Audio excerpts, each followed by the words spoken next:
بخوي TPK عين بشار الاسد وتشتغل وزير الاوقاف قاعد هو إشارة اشتغل يا أخي. والشيوخ قاعدين يدعونه وكذا وعم يعلمهم ان وان الدين عندما يتكلم الرسول علينا ان نسمع الحديث ويجب ان نفصل الحديث عن السنه. اما عن اللغه العربيه فاللغه العربيه تدخلت بها بعض الاعجميه وحولناها لايرانيه قبل ان تسالني عن الحرب. بيدرق عن قصات الهدف. تعلم وعم يتشاور يكتبوا الشيوخ قال عم يتعلموا من بشار العقيده. بيحطوا لك مقابله، عامل مقابله مع الوزراء الجداد، عليكم ان تنفذوا خطط العمل، وتلاقي كل وزير قد ابوه عمره 60 70 سنه عم مثل الحمار عم يزن. عم يحكي سيد الرئيس كلام. وعلينا ان نبدا بالخطط التنفيذيه، وبالتالي المواطن لا يجب ان يسال من اين لك هذا، لان الظرف يعني كما تعلمون كل واحد عم يدبر راسه. اما بالنسبه للامن والسلطه يجب ان تكون هنا عم يسجلوا هو يعني وبيعمل بايده هيك وبيطوبز وعلى وبيعكله وبيضل بنطلونه عم يفرجوا. مالك شايف حالك يا زلمه؟ هذيك اليوم قال مستدعي لي الفنانين على القصر الجمهوري بسام كوسا وعباس النوري وهذا الطويل طولان، هذا شو اسمه؟ طولان شو اسمه هذا؟ باسم ياخر والقرطاي. مع الاحترام لكم كلكم، انا ما عندي شخصي معكم. بس ياخر عم يعلمون التمثيل. بيشتري وان كنت كل صاري كل كذا مع مدير احترامي الراقصين لكم. والراقصات والطبالين والطبالات والزمارين والزمارات والشيوخ والمشايخ كل شيء بفهم. إن الدراما السورية يجب أن تتطور لأنها سترشد الاقتصاد. وعندما تقف أمام الكاميرا أنصحك بعدم أن تأخذ البروفايل اليميني وجرب البروفايل اليساري. أحيانا الوجه يعطي رياكشن يختلف بالنسبة للبروفايل الأيمن والبروفايل الأيسر.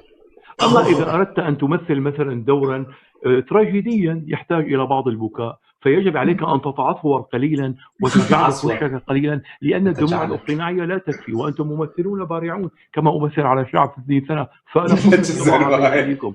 وعم يهز براسه عباس النوري إنه سيد الرئيس والأستاذ غسان مسعود والأستاذ عباس النوري إنه سيد الرئيس بسام كوسا أنت نجم من النجوم الكبار. هل ثبتوا من النصائح الشعبية العظيم؟ استفدنا سيادة الرئيس أو طولنا بعمرك سيدنا. بيروح بيقعد مع الرقاصات والكرخنجية بيصير بيعلمون. حتى الرقاصات بيعلمون إذا أردت أن ترقصي أمام مثلا الوافد الخليجي أو الضيف حاولي أن تركزي على مراكز الأنوثة. عندما تحركي الصدر عليك بهذا السدين لا أعلى ولا أسفل، فحركة اليمين واليسار باتت دقة قديمة وانتهى عصرها وثمير. أما إذا أردت أن تتغنجي وتجلبي مزيد من الجماهير فلا مانع من هز الخصر والطوبة قليلا ورجع الخلفية لون جعفر ستعلمك هذه التفاصيل. أما إذا حركت البطن إلى أعلى وإلى أسفل سيعطي مزيد من الإثارة. وتجنبا أن تلبسوا الملابس التي تكشف الفخذين والبطن، فهذه أصبحت موضة قديمة. الرجال يعشقون المناطق الضيقة يعني القليل مما يظهر من اللحوم. وبيسفقون الراقصات. طيب سيدي هي الفقشة معلش ما اجى دورك تضربي بها الراس. عندك سؤال بس ريم الخيام سيدي بس عملت لي خصري يمين ويسار مقبوله. صارت موضه قديمه تضربي الكتف. لا انا علميه. بيقعد مع الرقاصات ملك الرقاص، بيقعد مع الشيوخ بيعطيهم دروس بالدين، بيقعد مع الرؤساء العرب سئيل نكون سئيل وغليظ وبيعمل له هيك الملك محمد بن سلمان سمو ولي العهد.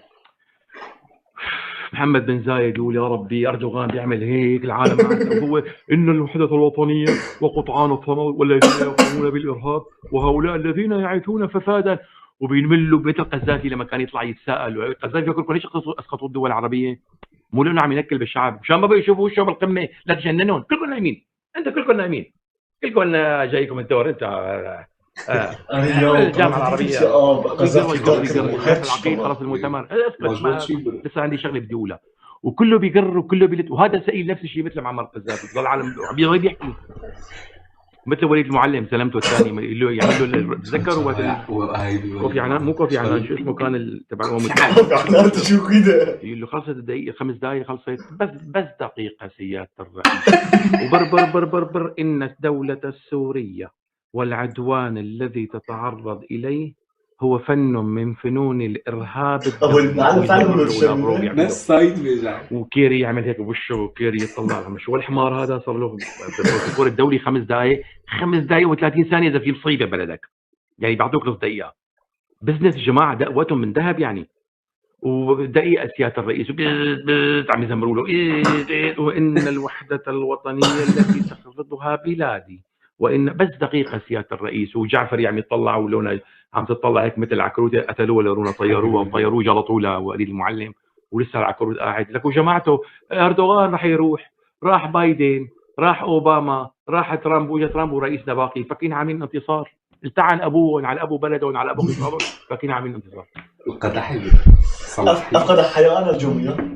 لك بيقولوا عند بياع الشاورما هذا انس اللي راح عنده منه مو انس بالروز 30 سنه برا سوريا ما بقى في محلات جديده فاتحه بسوريا انس قال واحد اسمه انس مو وعم ياكل شاورما هو مرته وزين وكريم قال صدفه يعني صحيح كان في فدادين عند الكل انه هيك فدادين تبعوته انه عاس انه امن جاي بشار بفوت قال لي صدفه مرحبا شاورما قالوا عندك طيبه هل تستطيع ان تطعمنا شو تاكلي بنتي زين لحم ولا دجاج نريد لحم ولا دجاج لكن ارجوك بدون فقفقه لان الفقفقه كوليسترول وانا كطبيب في حاله والزلمه ما عاد يعرف بده يشتغل بالسيف ولا بده يمشي على سيد الرئيس فالكوليسترول عندما يرتفع باسماء اسكوت بقى فالكوليسترول عندما يرتفع من هذه الفقفقه وعندما تتحول تلك الدهون عندما تحترق ترتفع نسبه يا بشرف وبناموس تمثيلك يدك تمثيلك ما طبيعي يا اخي ما طبيعي الضغط اما الكوليسترول المفيد يمكن تاخذه من اللوز والجوز واسماك العسل على رجله وتعمل ما هيك حبيبتي اسف شكرا حبيبتي اسف شفت الصور اللي نشروا لي اياهم بقصره بعلب مثل ما بعرف على الشكل انا اعوذ بالله مثل سحليه هيك قاعد وقال هذا رئيس قال هذا اللي قتل 1.5 مليون بسوريا قال هذا اللي دمر الاقتصاد السوري دمر البلد عم يطبلوا له سياده الرئيس كيف وترى راح رئيس كيف تتبهدلوا بشرشحوا انا تلفوا بناموس خاصة فاني شامي ما كملت سالته راح اكلهم بالسياره فاني شامي كيف هذا الفرن اللي شو بتستعمل ايه مظاهرة رابون قالك هو فلكسيبل يعني هو كيوت الزلمه يعني مودرن على اساس الشعبي هذا يعني هذه الشو او مخبط اوقات شو مخبط في عندنا كريمه سيدي يعني عم يعمل انت اتجاه معاكس دكتو اتجاه معاكس وين دجارة كيف يا بلاوات لحظه واحده فقط ما تظني سر بريا تشاربيج روجا فيديو كده اغسله بس مباشر اخطا او نبي شوي كرمان جبته شو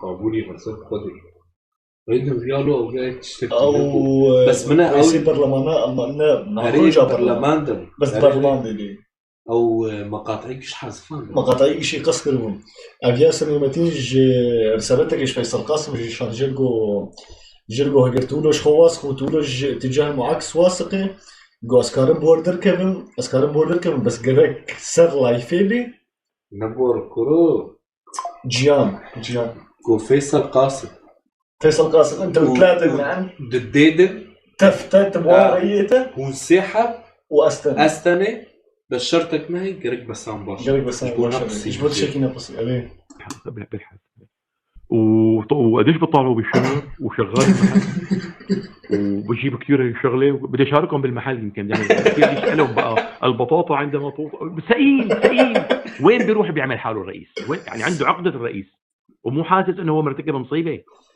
يعني بتقعد معه بتقول لك لا مؤامره وارهابيين وشعب قذر وحقير ومنحط وسافر وجاهل ما وين الرئيس بهيك شعب مثل ما نضال الاحمديه ام شفاتيره بتوه نضال الاحمديه ما عطى صوته بعد معركه البيجا يمكن راحوا الخصيات كمان هذا شوي بالشارع تعال المقابله عملت شفاتيره هيك قال مثل مايكل جاكسون الله يرحمه هو نضال تبع شو كلامه صارت وحده مثل نضال شرنه تقول شو كلامه مو كلامه ما عندهم مروان خوري ما عندهم جيان رجال نفس عدم يشتغل شاب انا وداني جام بالشارع بهيك كلام لي وش خلي خوامه هتبلش بيكسر متخيل ما بيحكي بس نكر ويقول لا اولا طلعها يعني انه كان قيادي وش بلا اخبار كرمان جاتني مش مو كرمان او ما يبكي يعني انا بجيب لي السوري ايش عامل بجيب لي على البيت بقرف ما بقدر وانا مظاهرات هي عاد منظره مو بيقرف بيلعن النفس خلى السوري على سيرة كل لسان وساوانا فضيحة وبهدلنا وشرجحنا وتصبنا ولسه بيطلع رامي مخلوف هذا كله لك الكلام رامي هذا أخذني بيطلع رامي مخلوف بيقول لك إنه يا أخي شو البديل يعني وقفوا مع سهير الحسن لك ما تربيتوا او سؤال حسب بالنظام ده كيف تديش فيديو داخل لا تحلم، وانا بعرف شو في براسكم. انا سيميليون السوري جبوي نهائي.